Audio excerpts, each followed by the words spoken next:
And a lot of the time in the business, the way it works, initially, the belt makes you, but then later on, you make the belt. For John Cena is a perfect example of that. When John Cena first became champion, okay, now he's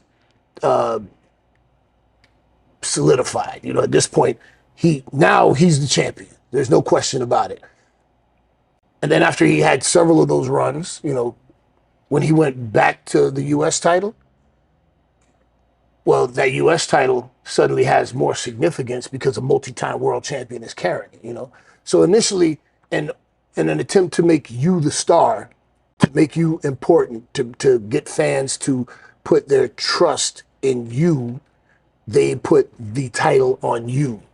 And then if you carry that title, you have a good, successful run, title success, defenses, and the people are buying the merch, they're buying the pay-per-views, they're buying the tickets. That's the metric to know. You have people that feel like, oh, well, I should be the champ. Yeah, but ain't nobody buying tickets to see you. right. You know, no, you're not selling any merch. Just because you're a good wrestler doesn't mean that you should be the world champion. That's not what it's about. Hulk Hogan is a horrible wrestler, you know, but Ultimate Warrior, terrible wrestler.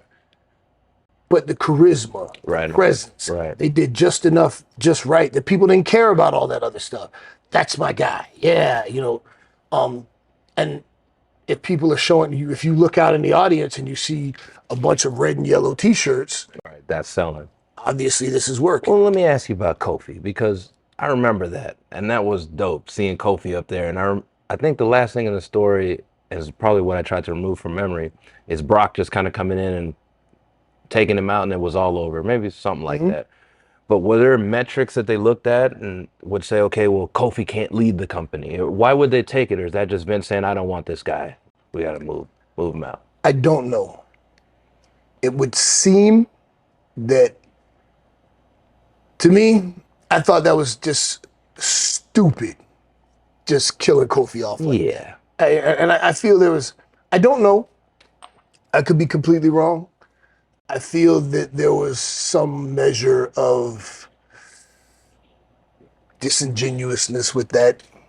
I can't say exactly why, but I just thought that there was no need to do that to Kofi.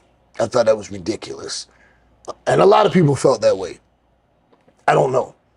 And I was speaking in that situation specifically about WWE and Vince, but you know, it depends from company to company who the decision maker is.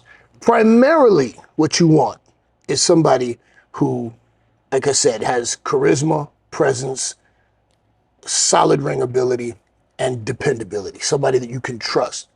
You know, as a company, you're getting behind this individual. This is your guy. This is the one you're trusting to sell the merch and sell the tickets, and you're going with this guy. So you, or woman, you know, as the case may be. So they need to have those qualities. And you know what, as a side note, this is something that I try to communicate to young indie workers. You want to set your price on the indies, your booking fee. And some talent are unrealistic about their booking fee. And yes, you should know your worth, absolutely. But sometimes I see there's a disconnect from the business of pro wrestling. Like, you can be a pretty good hand, you know, you got some cool stuff that you do, you know, maybe you have a little presence, you're young, you're green, but you feel like you should be paid $300. And this promoter should fly you in, put you up in a hotel, and pay you $300. Well, okay, but are you paying for yourself? If tickets are $25 a pop, then I need 12 people to buy a ticket to see you just to cover your pay, not to cover your airfare and your hotel, you know?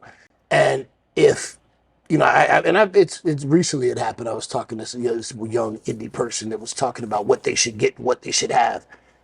Who out there bought a ticket to see you? I don't see one person out there wearing your t-shirt. Ain't nobody buying your shirts. Nobody said, oh man, I bought a ticket to come see this person. But when you get to that box office level, where you get to, the all-time greats, you know, again, I'm using WWE as an example. Let John Cena show up for a Monday Night Raw and let them put, John Cena will be on this Monday Night Raw. You're going to sell another 4 or 5,000 tickets. Right. It's just going to happen like that. Brock Lesnar, Roman Reigns, and, those guys over there. At AEW, a lot of those things are the same in terms of, the person that you would want. But Tony has a different philosophy. Tony likes to give people opportunities. WWE was opportunities as well, but you'd want to see a certain metric before you make that decision. Tony, I think, likes to give people chances to see, okay, well, we're going to go with the title with this person. And it's ultimately what he gauges the fans want. Okay. And from company to company, I think it just comes down to who the decision makers are and what they're looking for. But generally, it should be the same thing. But again, you go from one company to the next, what they want. If you're working on the indies, it could the promoter books himself to be the champ a lot of the time, or the person who kisses his ass the most, or or his best friend. So there are different metrics that go into it, but ultimately the push is supposed to go behind the person that you think is going to be that box office draw that's going to put the asses in the seats. And going back to my point about a lot of young independent wrestlers, you want to be compensated for your work, but you're not putting any asses in the seats. If you can say that, hey man, there are 10 people here tonight that bought a ticket because they want to see me. All right, well now, when you come out and the whole crowd is chanting your name and, afterwards you're at your table buying your 8x10s and buying your t-shirts. All right, well now, you're having an effect on the box office. You're becoming a draw. Getting over means that people are paying to see you. They want to buy your merch. They want to connect with you. And if you're a promoter, that's what you want. You want a locker room full of guys that are over. You want everybody to be selling t-shirts and merch, and you want everybody to be selling tickets. So that's what goes into the push. Sure. That's why I never got one.